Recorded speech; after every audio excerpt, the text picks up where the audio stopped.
caros alunos e demais amigos que sempre nos acompanham. Tudo bem? Como estão vocês? Tudo sob controle?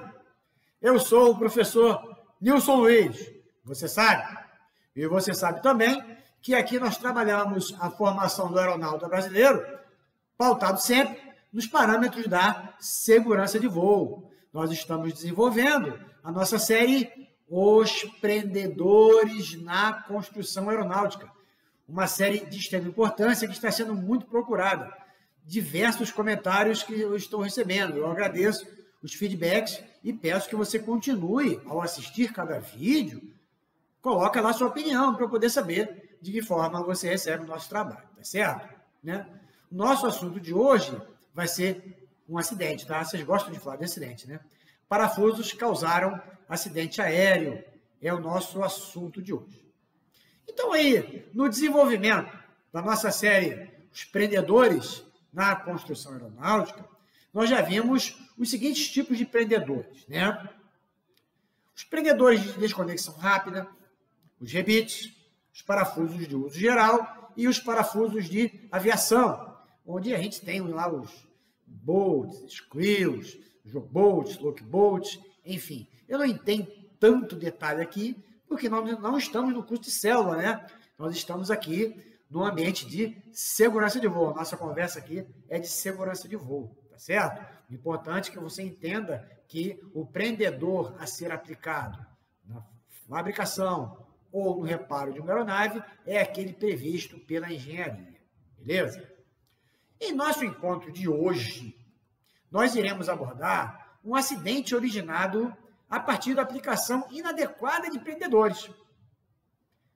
Você já deve ter ouvido falar do acidente do voo 5390, ocorrido em 1990, com um BAC-111 da British Airways. Este acidente se tornou uma marca no cuidado com o uso de prendedores rosqueados na construção aeronáutica. Aí eu vou fazer um pequeno comentário aqui, né? Nós não vamos fazer aqui um estudo de caso. Porque o que é um estudo de caso, né? O estudo de caso, ele apresenta as características da aeronave, tanto operacionais quanto de construção, né? Fala da performance, fala das limitações, né? Isso é um estudo de caso. Eu vejo, às vezes, alguns colegas fazendo palestra aí, usando o termo estudo de caso de uma maneira inadequada, né? Hoje vamos fazer um estudo de caso. Aí eu espero aquela aula sobre o avião e ele vai direto no acidente, né? Quando você faz o estudo de caso, você não vai direto no acidente. Você explica como é o avião, você apresenta aquele projeto, para depois, uma vez explicado como aquele avião se comporta, você explicar o que é o acidente, né? Como é que foi o acidente, né? Então, longe de realizar um estudo de caso completo, apresentando aí as características da aeronave, tanto operacionais quanto de construção, eu vou falar com você só um pouco, tá? Sobre o BAC-111, né? Que é essa aeronave que você está vendo a figura aí, né? O BAC-111. O BAC-111 é um avião a jato de curto alcance, desenvolvido pela Hunting Aircraft e produzido pela British Aircraft Corporation, BAC, após a Hunting ter se fundido com outras empresas britânicas em 1960. O BAC-111 foi um dos mais bem-sucedidos modelos produzidos no Reino Unido, tá bom? Tendo sido largamente utilizado desde o início da década de 60, até a sua desativação completa na década de 1990, devido ao quê? A altos índices de ruído. O avião era excelente. O problema é que era muito barulhento, não é isso? O BAC-111 foi desenvolvido para substituir o modelo com motor turbohélice Vickers-Viscount nas rotas da British European Airways, BEA, e outras operadoras. Foi o segundo avião bimotor de carreira a jato a entrar no serviço da aviação civil. Então, se ele foi o segundo avião a entrar na aviação de carreira civil, ele teve algumas características que vieram do primeiro. Mas eu preciso citar rapidamente qual foi o primeiro avião a jato bimotor a ser operado na aviação de carreira. Ele foi o francês SE-210 Caravelle. SE-210 Caravelle. Como o BAC-111 foi o segundo jato comercial do motor a entrar em serviço, foi possível incorporar vantagens de um motor com maior economia de combustível e menores custos para operar. Isso tornou o BAC-111 popular, com metade das vendas iniciais para clientes dos Estados Unidos. Ele é confundido com o McDonnell Douglas DC-9, por ele ser narrow body, ou seja, fuselagem estreita, né? E com cauda IT. No Brasil, a aeronave foi introduzida para operação comercial pela VASP, em seu modelo 400, que operou entre 1968 a 1974. Beleza? A VASP selecionou essa aeronave para a transição de sua frota base de aeronaves turbo-hélice Vickers-Viscount para uma frota de propulsão a jato puro.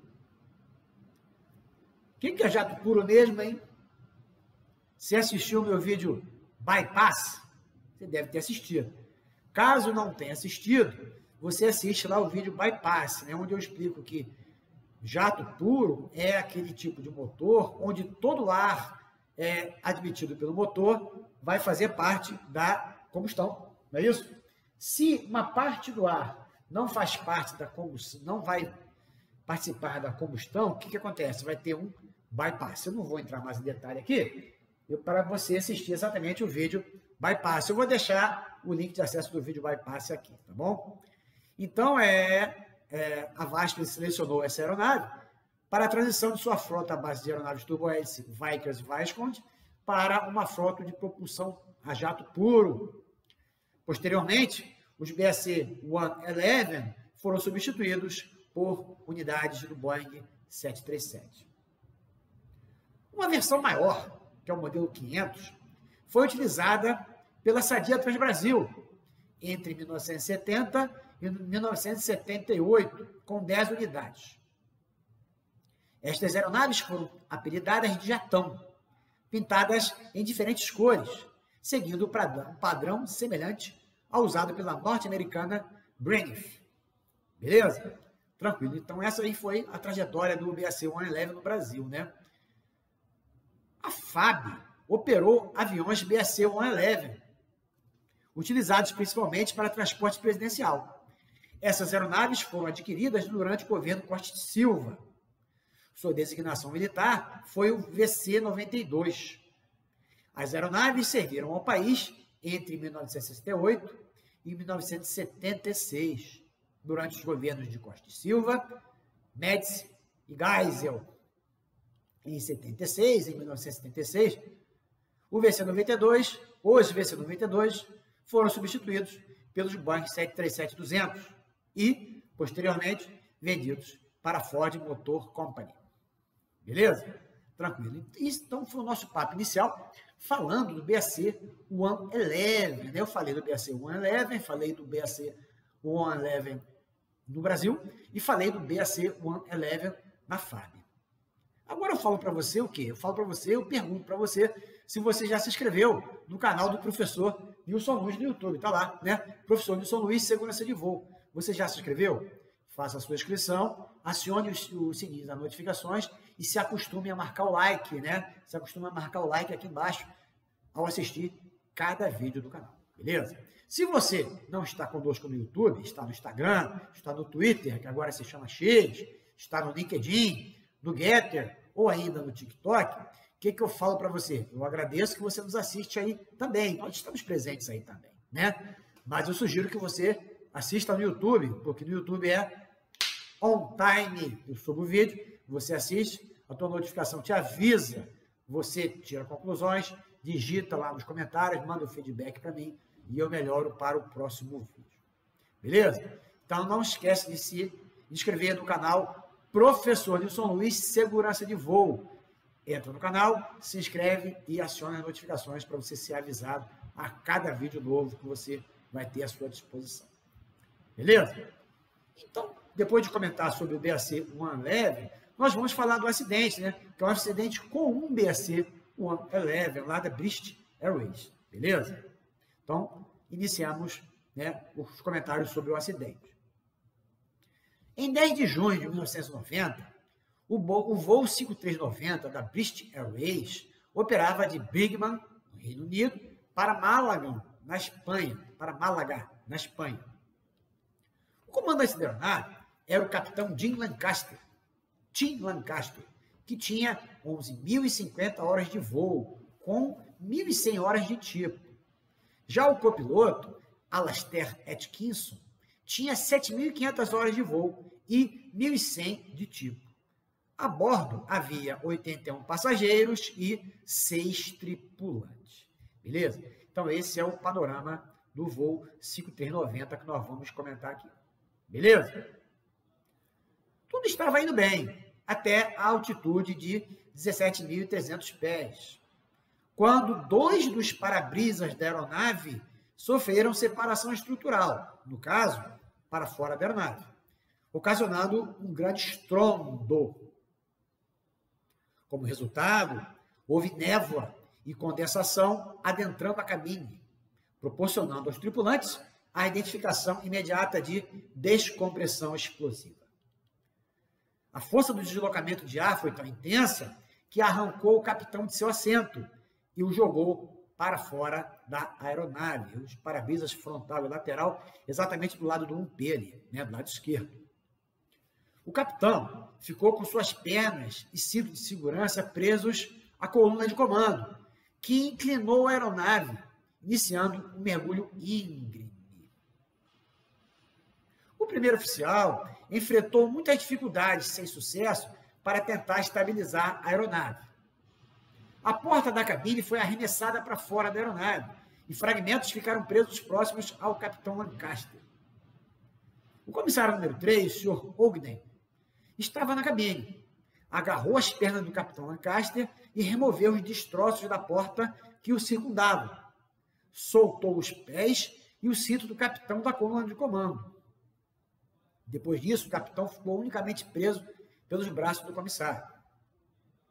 Após liberada a coluna de comando, o primeiro oficial conseguiu estabilizar a aeronave e conduzi-la ao nível 110, onde seria possível respirar normalmente. Já fora da condição de mergulho, o outro comissário entrou na cabine e, junto com o Sr. Ogden, tentaram trazer o capitão para dentro da aeronave, mas a intensidade do fluxo de ar os impediu e o capitão continuou lá pendurado para fora do avião. O primeiro oficial solicitou vetores de radar para o aeroporto mais próximo, pois todas as cartas e procedimentos haviam sido sugadas para fora da aeronave. A aeronave foi conduzida ao aeroporto de Southampton, que, mesmo desconhecido para o primeiro oficial, era a opção mais próxima de pouso. Beleza? Depois de uma fagem íngreme e de uma aproximação visual para a cabeceira 02 de Southampton, o pouso foi realizado com sucesso. E não houve nenhum óbito nesse acidente. A investigação identificou falha na instalação do para-brisa. O para-brisa tinha sido substituído na noite anterior. Veja só. A investigação identificou que as falhas na instalação do para-brisa eram de razão de material inadequado quanto à especificação dos parafusos aplicados. 84 parafusos tinham diâmetro menor que o previsto.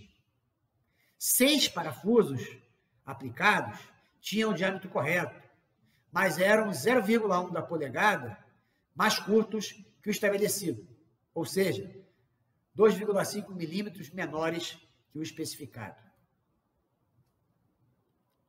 Estas discrepâncias geraram a separação estrutural do para-brisa em sua posição da fuselagem em um ponto crítico do voo, causando descompressão repentina na cabine e o comandante da aeronave sendo arrancado de sua posição.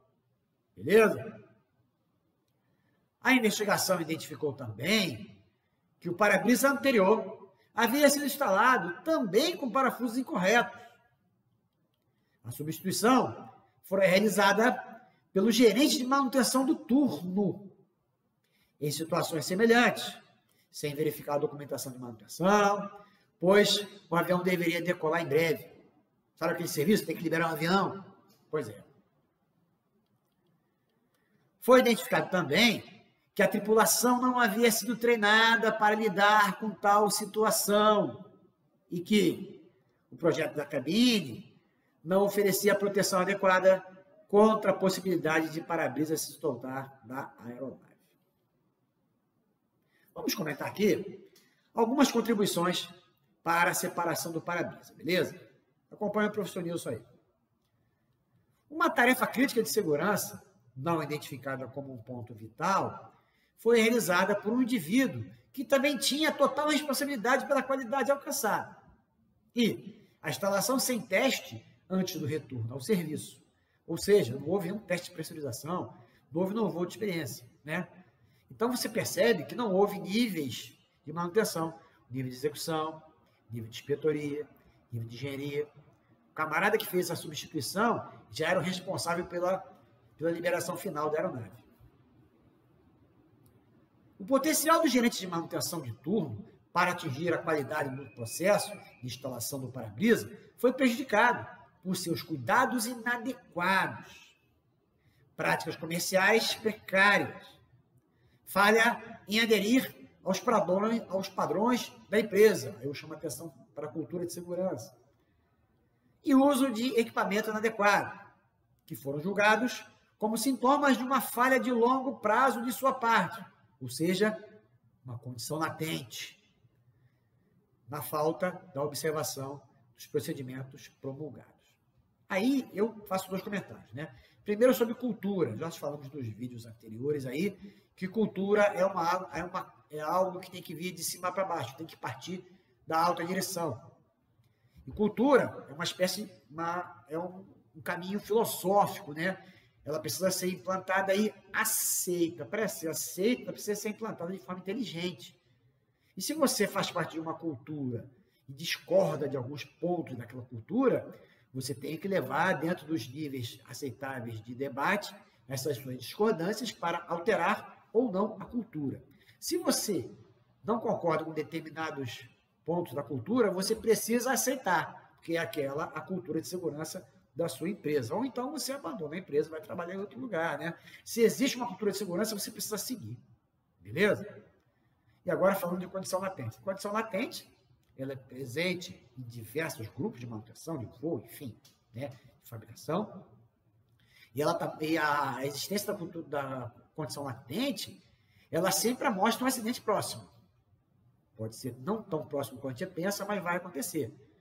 O que separa a condição latente ou condições latentes, a existência de condição latente, do acidente?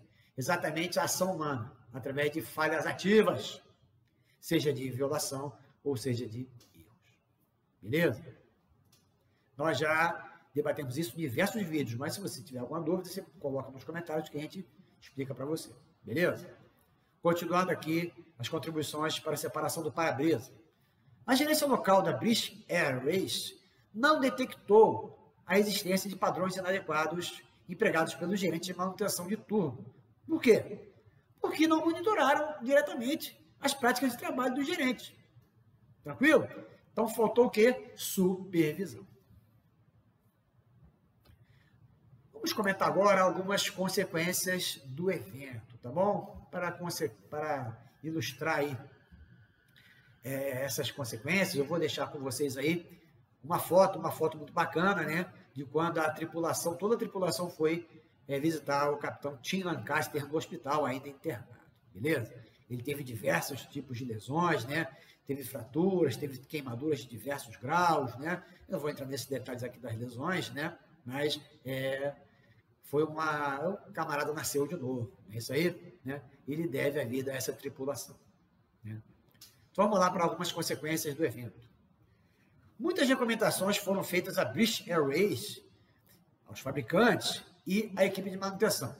Os procedimentos de engenharia, segurança e treinamento da British Airways foram reforçados. E o evento se tornou um estudo de caso de destaque para engenheiros, tanto dentro da empresa quanto na prevenção de acidentes aeronáuticos, de forma mundial. E eu não poderia deixar de comentar com vocês aqui no canal, principalmente porque nós estamos tratando na nossa série os prendedores na construção aeronáutica. Tem tudo a ver comentar esse acidente aqui, tá certo?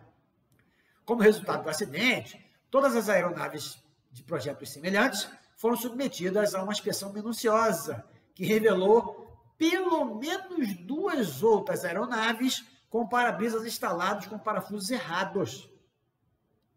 Esta descoberta levou à correção do erro, evitando a possibilidade de eventos similares posteriores. Essa foi uma ação que? Uma ação reativa, né? Uma ação reativa aí, por decorrência da investigação, beleza? Então, o que a gente destaca para você? O uso inadequado de prendedores. O que a gente destaca para você? A falta de treinamento da tripulação perante determinadas situações. Isso foi corrigido perante o que está no relatório lá da investigação, né? E o que eu relato para você também? A questão da cultura de segurança, né? A cultura de segurança, como é que era, né? O gerente de manutenção, ele tinha dificuldade de aderência à cultura. Por quê? Isso deveria ter sido identificado e investigado pelo grupo lá que trabalha com o fator humano da BIST naquela época, 1990, né? Tranquilo? E ainda eu destaco também a presença de condições latentes, né? Que você tinha mais de 2 aviões com parafusos errados lá na instalação do para-brisa. Beleza, meus amigos? Tranquilo? Tudo certo? O que você achou do nosso vídeo de hoje, né? Quando nós falamos que parafusos geraram um acidente aeronáutico, né? Foi exatamente a aplicação de parafusos inadequados. Tranquilo? Já marcou o like aí no vídeo de hoje? Não esquece o like, tá? Bons estudos, fiquem com Deus e continue contando comigo. Já aguardo vocês, né? Desde já aguardo vocês no nosso próximo encontro. Até logo!